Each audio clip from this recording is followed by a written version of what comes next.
Well, it's Sunday the 20th of October, and this is episode 2427 of 301 Permanently Moved to Online, a personal podcast 301 seconds in length, written, recorded, and edited by me, at the JMO.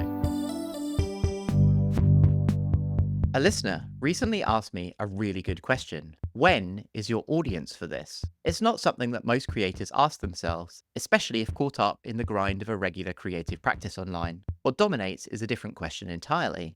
What am I making next? Grinding under algorithmic pressure, it's easy to fall into the trap of chasing the now. Whether it's jumping on the latest trend, reacting to the news cycle, focus is almost always immediate. What to make this week, how to get more views this month, or boost downloads this year. This focus on nowness isn't new, of course, but with social platforms, the pressure to be relevant inside the algorithm has grown and the window of time narrowed. People are constantly advised to monitor trends, follow the formula, and chase the meme of the week. But what if you stop making work for the right now? Bruce Sterling's 2010 Transmediale speech on atemporality for the creative artist has influenced everything I've done online since he gave it. My blog, this podcast, my involvement in solarpunk, etc. In our network world, the boundaries between past, present, and future have collapsed. Artists can now operate in an atemporal space, where work can be discovered, reused, and repurposed at any time. We're currently living in the post-social era. Social media is collapsing, and creators are being forced to find new ways of connecting with an audience. If that's you, I encourage you to think beyond the platform's immediate demands. Focus instead on how your work will be discovered on its own terms in its own time. Instead of creating in a way that algorithms demand, I create for a future atemporal audience, for people who might find my work at any time. When you embrace atemporality, the question, when is the audience, is liberating. The answer is simply that you don't know.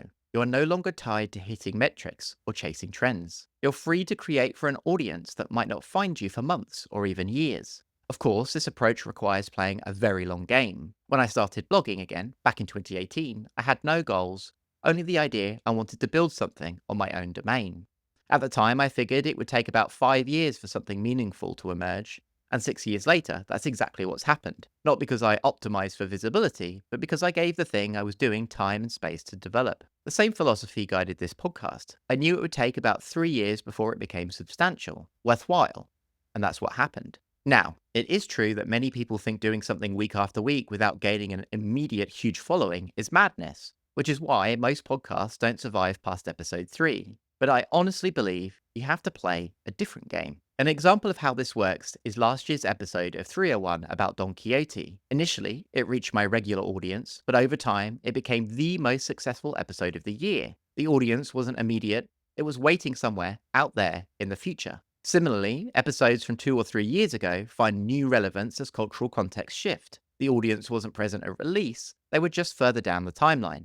This is why atemporal thinking is crucial in today's fractured media landscape. Instead of optimizing for immediate visibility, you always have the opportunity to create for a future audience, one that's somewhere in the long tail. If you're willing to embrace that, you don't need to worry about algorithms or trends. But let's be honest, it's not easy. Creating for a future audience means working without immediate feedback or recognition. You have to be okay with the fact that, for a long time, almost no one will be listening, reading, or watching. I still remember when this show hit 30 downloads in its first week. I was thrilled. It wasn't much, but I kept going, knowing the audience would come later. These days, 301 hovers around the bottom of the top 100 charts on Apple for its category. It's validating, sure, but those numbers don't define me or the show. I look back and realize how all those episodes I made with virtually no one listening were made for people like you, the people who are watching and listening right now. And they are still all there for people to discover in the future. My zine, Start Select Reset, is also a long-term project, something I hope will grow into its audience over the next decade. I'm 2.5 years in, and I accept that I'm playing the long game with it. The print run grows with every issue. Issue 11 just went out last week, by the way. I have about 6 issues left. So if you'd like one too, you can support the show at thejmo.net/zine. My zine is the only creative work that I make for the now, something that reaches its audience, and it's done, limited. Everything else is made for online, with the knowledge that its atemporal audience might not arrive until much later, but that doesn't make the work any less valuable or fulfilling. It makes it more so, in fact. Creating for a future audience means investing in something bigger than the present moment. The work of the body creates the body of work, and it will be a part of a conversation that might unfold in a time that you can't fully see.